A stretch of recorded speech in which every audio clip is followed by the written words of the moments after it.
আমার হচ্ছিল যে এখানে থাকে র ম্যাটেরিয়াল আমি হচ্ছিল যে এটা হচ্ছে বেসিন প্ল্যান। বেসিন প্ল্যান্টে আমি র ম্যাটেরিয়াল দিই।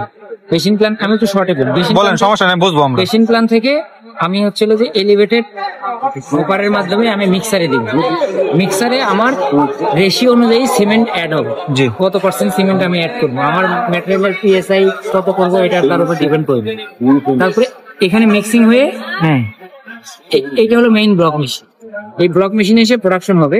এখন আমি যদি কালার করি, আচ্ছা এই কনভেয়ার বেল্টে তো একটা মোটর লাগানো আছে, ওইটাকে ছোট মোটর, ওইটাতে ছোট মোটর কেন? ওইটা তো এটা ছোট কারণ মানে এখানে একটা মোটর, এখানে একটা মোটর, এখানে একটা বড় মোটর, ওইখানে মোটর নাই কেন? এটা হচ্ছে হাইড্রোলিক, এটা হচ্ছে হাইড্রোলিক আমার পুরো মেশিনটা হাইড্রোলিক কন্ট্রোল প্রেস করার জন্য এটা না? হ্যাঁ। আর ছোট মোটর বলতে এই বেল্টটা বড়, এখানকার ম্যাটেরিয়াল থেকে বেশি, এই বেল্টে ম্যাটেরিয়াল পরিমাণ বেশি। বুঝতে পারছি।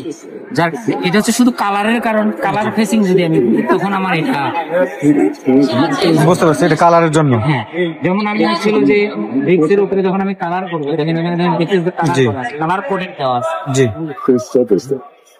কালার কোডেডের কারণে আমি তখন এইটা ইউজ করি, এই সাইলোটা ইউজ করি। তারপরে এখানে আসার পরে এখানে যখন ব্লকটা বানানো হবে, ব্লকটা বানানো হওয়ার পরে আমি এইখান থেকে এখানে এসে ফিঙ্গার কাটের মাধ্যমে এখান থেকে ডাইরেক্ট ঢুকে যাবে অটো কিউরিং চেম্বারে। এখানে অটোমেটিক কিউরিং হয়ে যাবে। মানে ওইটা দিয়ে ওদিকে যাবে, এটা দিয়ে এদিকে যাবে?